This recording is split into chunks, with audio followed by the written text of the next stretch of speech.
Bom dia! Hoje continuamos aqui firmes, pensando um pouco sobre a parábola do rico e do Lázaro. Ontem nós conversamos um pouquinho sobre a vida dos dois, a vida aqui na Terra. Nós sabemos que no trecho, como falamos ontem, o trecho é dividido em três partes, em três ambientes: o ambiente da Terra, o ambiente no momento da morte e o ambiente depois da morte, tanto de Lázaro, que era o mendigo, quanto do rico e do homem que era descrito nesse trecho de Lucas, capítulo 16, do 19 ao 31, onde nós conversamos sobre as duas discrepâncias de vida. Um homem muito rico, desfrutando de todos as benesses da riqueza e do dinheiro e do poder, e um homem mendigo, pobre, doente, na frente da casa desse homem. Eu vou convidar você para ler esse trecho. Abra sua Bíblia e procure esse trecho. Esse trecho nos ensina coisas maravilhosas, segredos dos céus. E Jesus, o próprio Jesus, conta essa história, né? Ele conta essa história depois de uma série de parábolas.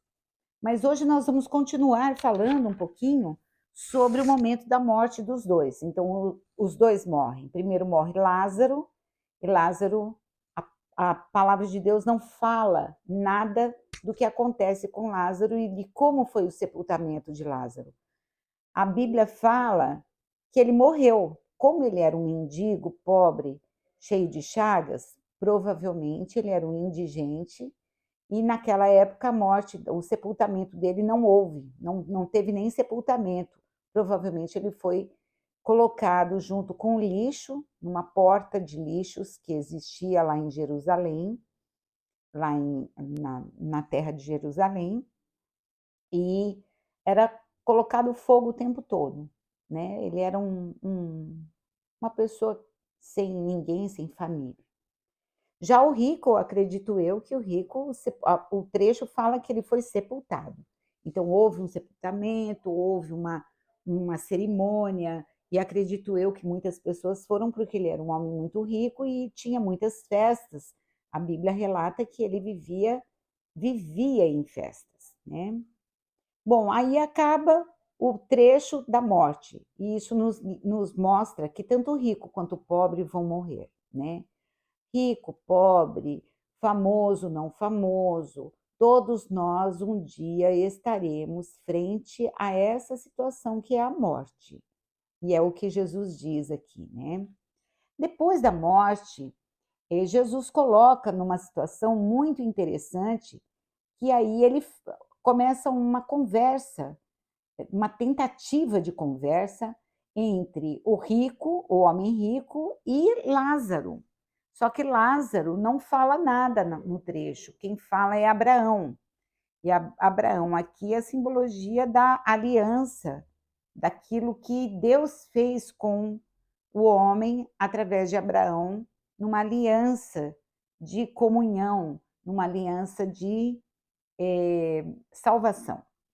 Então, Abraão é perguntado pelo rico assim: olha, por favor, manda o Lázaro molhar a ponta do dedo dele e molhar na minha boca, porque eu estou num lugar de tormentos. Ali fala: no Hades, ergueu os olhos, estando em tormentos, e viu de longe Abraão e Lázaro em seu seio. E clamando, disse: Abraão, meu pai, tem misericórdia de mim, manda Lázaro que molhe na água a ponta de seu dedo e me esfregue na língua, porque eu estou atormentado nesta chama. Então, o rico estava num lugar de chamas e o pobre, mendigo, Lázaro, não estava neste lugar, estava num outro lugar. Abraão fala assim: não é possível. Lembra-te, disse Abraão, filho, lembra-te de que você teve bens em sua vida e Lázaro somente males. E agora este é consolado e tu atormentado. Então há um lugar de consolo e há um lugar de tormento, pós-morte. É isso que Jesus nos ensina. Há um lugar de tormento e um lugar de consolo.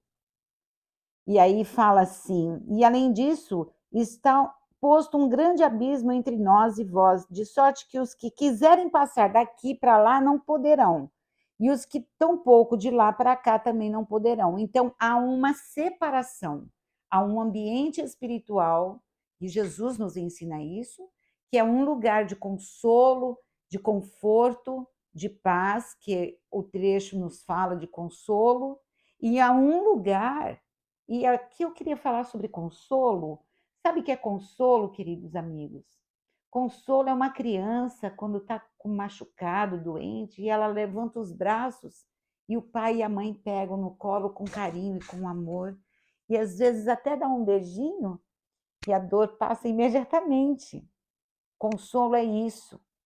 E no céu nós teremos isso, essa sensação de acolhimento e consolo e amor da maneira que somos, do jeito que estamos, transformados e justificados pelo sangue de Jesus. No entanto, o outro lugar espiritual é um lugar de chamas que arde constantemente e tormento, que a Bíblia relata como um inferno.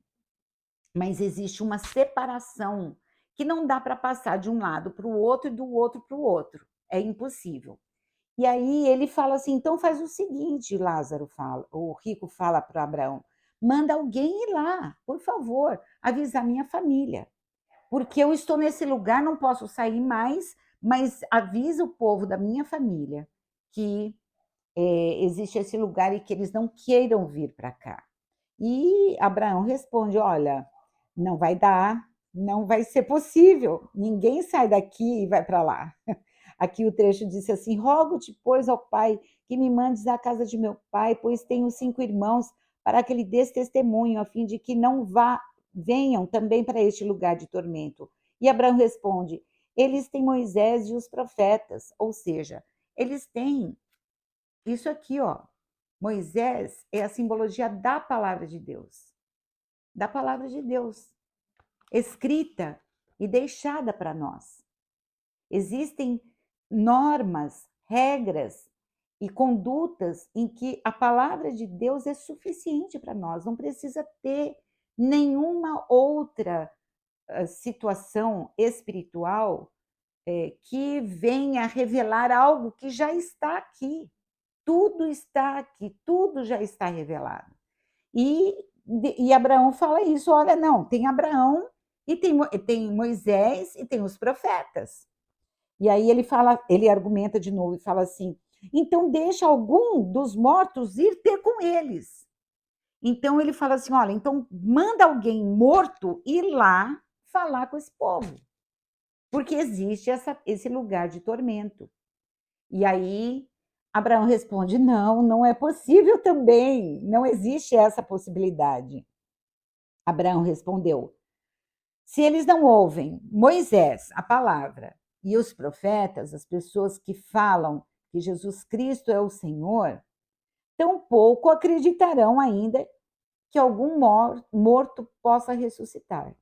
Então, se existe a possibilidade de um morto, se existisse alguma possibilidade de um morto falar na terra, seria através da ressurreição.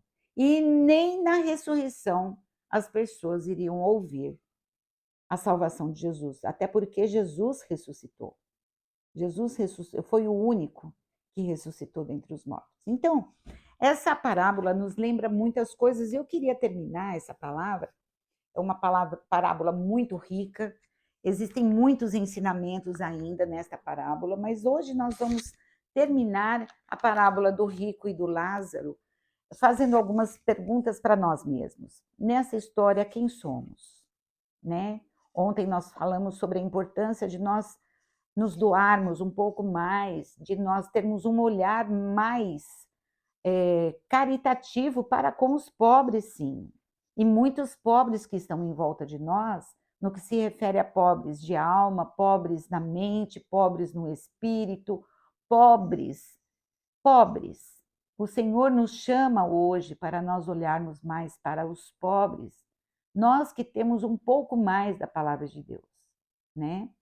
Outra pergunta que eu queria deixar com você, para você refletir hoje, é: você continua confiando em Deus mesmo em tempos de tanta escassez? Existem tempos da nossa vida que nós passamos com muita escassez, muita dificuldade.